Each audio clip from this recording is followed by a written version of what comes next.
शांति। बाबा good morning. आज बाबा के 3 दिसंबर 2022 के महावाक्य हैं। बाबा ने सार में कहा, मीठे बच्चे, अब कलयुग की रात पूरी हो रही है। नवयुग बनाने बाप आया है, इसलिए तुम जागो। बाप की याद से अपने विकर्म विनाश करो। बाबा ने प्रश्न पूछा, जिन बच्चों की बुद्धि सतो प्रधान बनती जाती है, उनकी निशानी क्या होगी? तो बाबा ने उत्तर में कहा, उन्हें दूसरों को आप समान बनाने के ख्याल आते रहेंगे। वो अपना और दूसरों का कल्याण करने की युक्तियां रचते रहेंगे, दिन रात सर्विस में लगे रहेंगे। दूसरा प्रश्न, तुम बच्चों को बड़े से बड़ी कौन सी कारोबार मिली हुई है? तो बाबा ने उत्तर में कहा, सारी दुनिया को बाप का परिचय देने की कारोबार बहुत बड़ी है। कोई भी आत्मा बाप के परिचय बिना रह ना जाए। इतनी बड़ी कारोबार जिम्मेवारी है। रात दिन चिंतन चलता रहे कि कैसे किसी को समझाएं, शंख ध्वनि करें, है ना, आवाज फैलाएं चारों। गीत सुना जाग सजनिया जाग। ओम शांति। ये किसने जगाया? बाबा पूछ रहे हैं, ये किसने जगाया? सजनी कहने वाला कौन है? बच्चे जो समझते हैं कि बेहद का बाप एक ही है, जिसका असली नाम शिव है। बाकी जो अनेक नाम रखे हैं वो सब है भक्ति मार्ग के। राइट नाम एक ही शिव है। जयंती भी मनाते हैं तो वो हो गई परमात्म जयंती। गाते भी है निराकार शिव जयंती। आत्मा को जब शरीर मिलता है तब उस शरीर का नाम पड़ता है, और शिव तो आत्मा का ही नाम है। उसको कहा जाता है सुप्रीम सोल। सोल का नाम क्या है? गाया हुआ है शिव। गाया भी जाता है शिव जयंती। आत्मा की जयंती नहीं कहेंगे। गीता का भगवान तो निराकार शिव है। श्री कृष्ण शरीर का नाम है, देहधारी है ना। ये तो शिव बाबा ही आकर सजनियों को जगाते हैं और अपनी पहचान भी देते हैं कि मैं आया हूँ नई दुनिया बनाने। अब माम एकम याद करो। फिर बाबा ने कहा, माया पर जीत पानी है। बाबा को कहते भी हैं पतित पावन। देवताएं जो पावन थे अभी पतित बने हैं। सभी पुकारते हैं कि हे पतित पावन आओ, आकर हमें लिबरेट करो। बाबा ने पूछा, किससे लिबरेट करो? माया रावण से अथवा शैतान से। मनुष्य को ये समझ में नहीं आता है कि अभी चलना है। नवयुग सतयुग अब आया कि आया। गीत में भी कहते हैं नवयुग, वो है पवित्र दुनिया। बाप आते ही हैं पतित से पावन बनाने के लिए। नई दुनिया को नया युग अथवा सतयुग कहा जाता है। ये है कलयुग, पुरानी दुनिया। कुंभकर्ण की नींद में सब सोए हुए हैं, उनको आकर जगाते हैं। माया ने अज्ञान अंधकार की रात में सबको सुला दिया है। अब बाप कहते हैं, बच्चे कुंभकर्ण की नींद से जागो। अभी इस पुरानी दुनिया का अंत है। मौत सामने खड़ा है। अब रात पूरी हो, दिन आना है, इसलिए तुम जागो। तुम समझते हो बाबा आया हुआ है। हम भी घोर अंधियारे में सोए पड़े थे। अब बाबा आया है रात को दिन बनाने। बाबा कहते हैं, मैं तुम्हारे लिए दिन अर्थात नवयुग बनाने आया हूँ। अब मुझे याद करो तो तुम्हारे विकर्म विनाश होंगे, क्योंकि इस समय सब पतित हैं। सब कहते हैं हमको इस रावण से लिबरेट करो। ये कोई समझते नहीं है कि शैतान का राज कब से शुरू होता है। बाप आकर रावण के चंबे से छुड़ाते हैं। फिर बाबा ने पूछा, कैसे? कैसे छुड़ाते हैं रावण के चंबे से? ये तो बाप ही जब आकर बताए सुनाए तब फिर अनुभव से हम किसी को समझा सके। सबको नीचे उतरते उतरते पतित बनना ही है, मुझ पतित पावन को आना ही है संगम पर। दुनिया के मनुष्य तो घोर अंधियारे में है, समझते हैं कलयुग की आयु लाखों वर्ष पड़ी है, क्योंकि शास्त्रों में उल्टा लिख दिया है। अब दैवी युग की स्थापना होनी है, दोजक को बहिष्ट बनाने वाला बाप ही है। बाप कोई दोजक थोड़ी रचेंगे। बच्चों को ही अब ये पक्का निश्चय है कि बाबा हमको पढ़ाते हैं, बहुत समय से पढ़ाते रहते हैं। अब त्रिमूर्ति शिव जयंती आने वाली है। देखो बाबा शिवरात्रि को अभी से याद कर रहे हैं। लिखना है शिव जयंती सो गीता जयंती। श्री कृष्ण जयंती जब मनाते हैं तब गीता जयंती नहीं मनाते हैं। श्री कृष्ण तो छोटा बच्चा है, जब वो बड़ा हो तब गीता सुनाए। त्रिमूर्ति शिव जयंती माना ही गीता जयंती। ये बहुत समझने की बातें हैं। वो लोग गीता जयंती को अलग कर देते हैं क्योंकि समझते हैं श्री कृष्ण तो छोटा बच्चा है, वो जन्मते ही गीता कैसे सुनाएगा। तुम बच्चों को ही बाप बैठ राजयोग सिखला रहे हैं। ये भी गाया हुआ है सेकंड में जीवन मुक्ति। बैरिस्टर के स्कूल में बैठा तो बैरिस्ट्री पढ़ने लग पड़ते। उसमें एम ऑब्जेक्ट है, मैं बैरिस्टर बनूंगा। बाकी उसमें ऊंच पद पाना ये पढ़ाई पर मदार है। कोई फिर अच्छा पढ़ते हैं तो ऊंच पद पाते हैं, नहीं पढ़ते हैं तो पद भी कम। सारा मदार पढ़ाई पर है।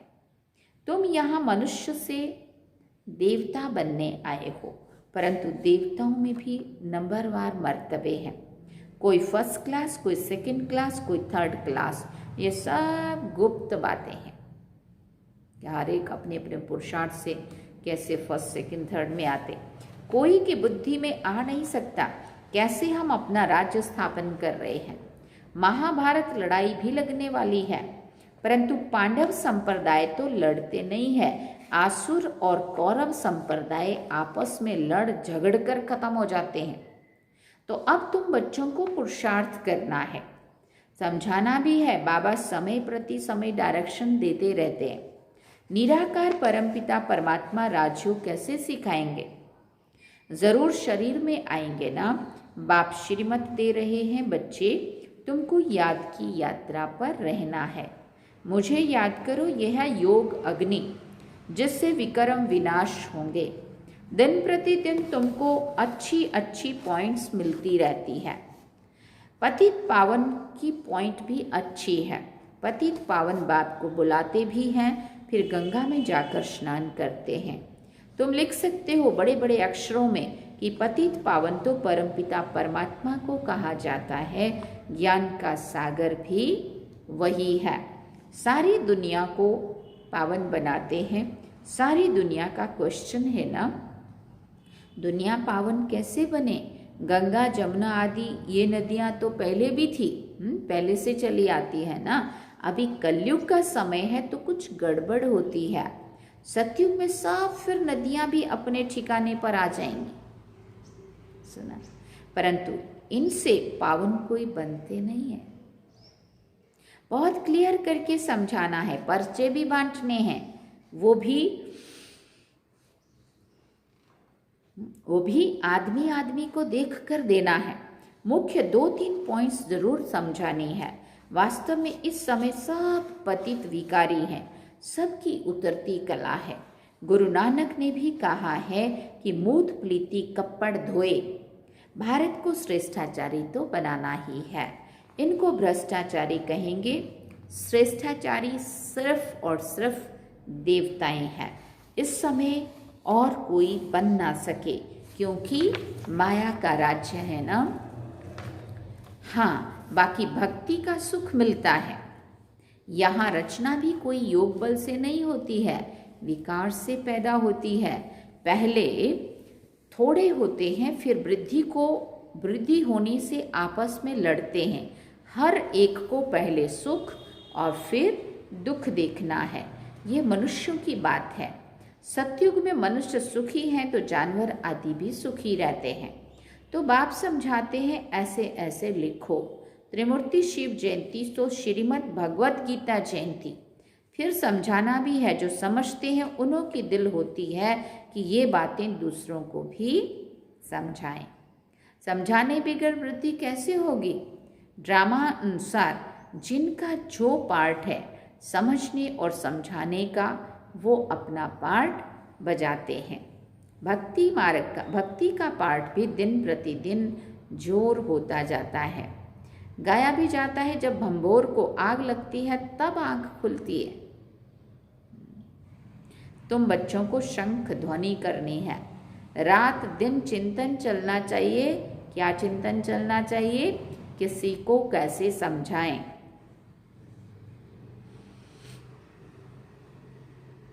सारी दुनिया को बाप का परिचय देना है।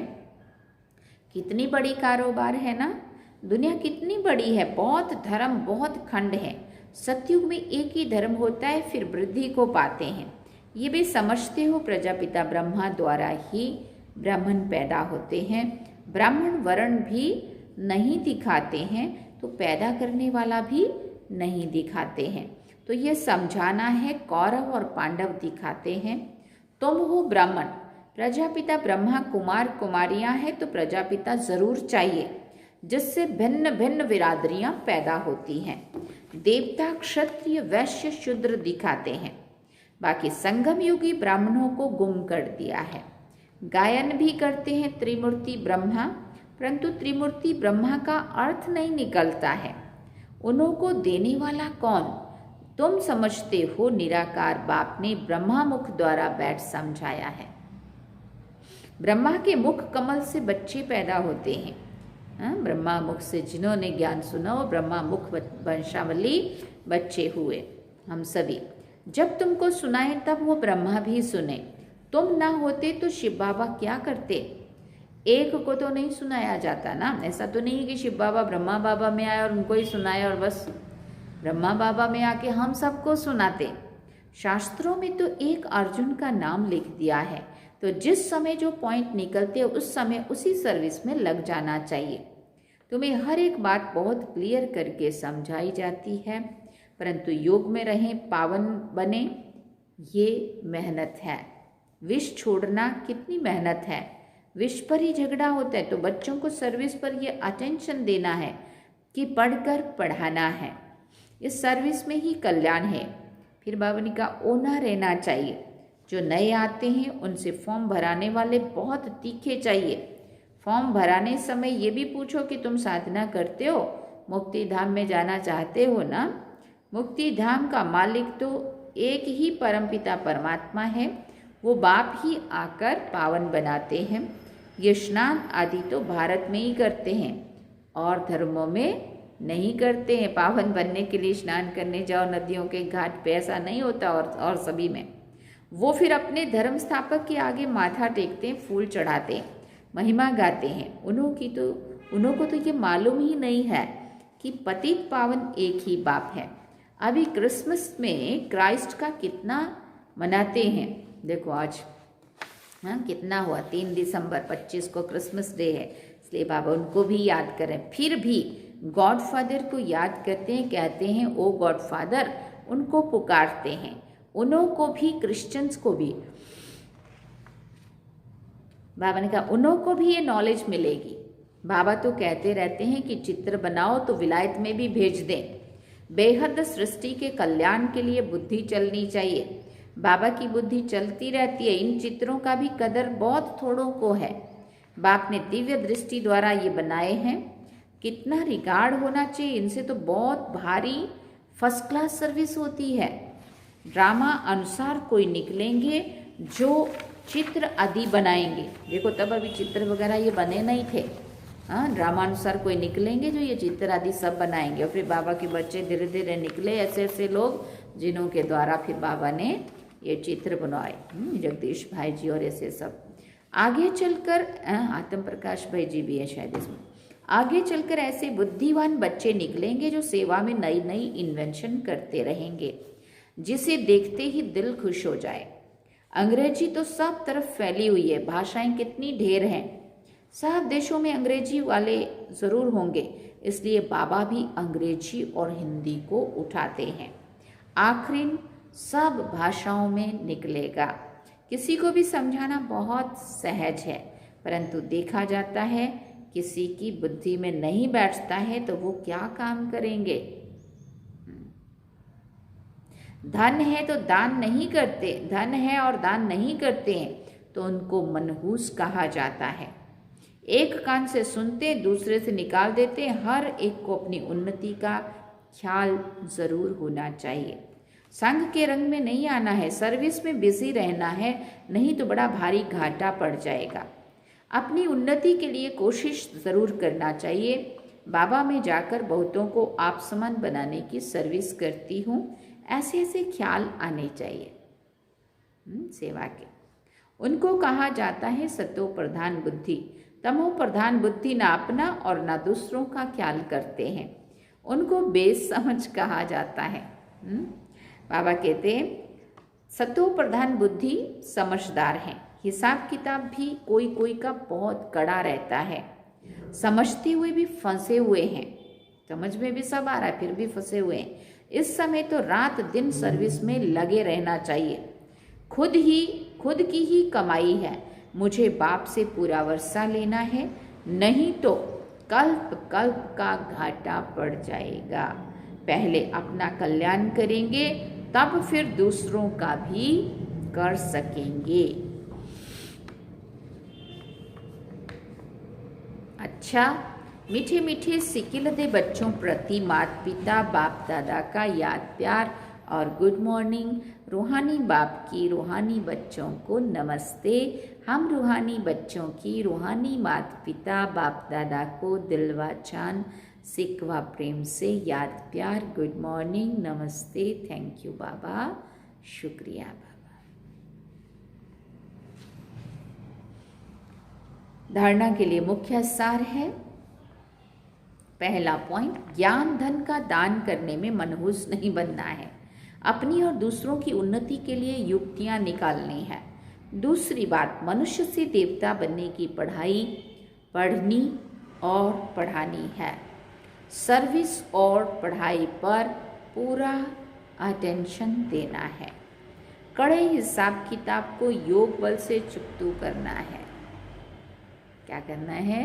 कड़े हिसाब किताब को योग बल से चुकतू करना है। जितना जितना याद करेंगे उतना वो भार उतरता जाएगा, हिसाब किताब चुकतू होता जाएगा, हम हल्के होते जाएंगे। परंतु अगर बैठेंगे ही नहीं, करेंगे ही नहीं, तो कैसे हल्के होंगे। वरदान में बाबा ने कहा, याद और सेवा द्वारा अपने भाग्य की रेखा श्रेष्ठ ते श्रेष्ठ बनाने वाले भाग्यवान भव। याद और सेवा द्वारा अपने भाग्य की रेखा श्रेष्ठ ते श्रेष्ठ बनाने वाले भाग्यवान भव। ब्राह्मणों की जन्म पत्री में तीनों ही काल अच्छे से अच्छे हैं। जो हुआ वो भी अच्छा, और जो हो रहा है वो और अच्छा, और जो होने वाला है वो बहुत बहुत अच्छा। सभी के मस्तक पर श्रेष्ठ तकदीर की लकीर खींची हुई है। सिर्फ याद और सेवा में सदा बिजी रहो। ये दोनों ऐसे नेचुरल हों जैसे शरीर में श्वास नेचुरल है। भाग्य विधाता बाप ने याद और सेवा की ये विधि ऐसी दी है जिससे जो जितना चाहे उतना अपना श्रेष्ठ भाग्य बना सकते हैं। स्लोगन में बाबा ने कहा, संतुष्टता की सीट पर बैठकर परिस्थितियों का खेल देखना ही संतुष्ट मनी बनना है। संतुष्टता की सीट पर बैठकर परिस्थितियों का खेल देखना ही संतुष्ट मनी बनना है। अच्छा, ओम शांति। ये थे आज के बाबा के महावाक्य।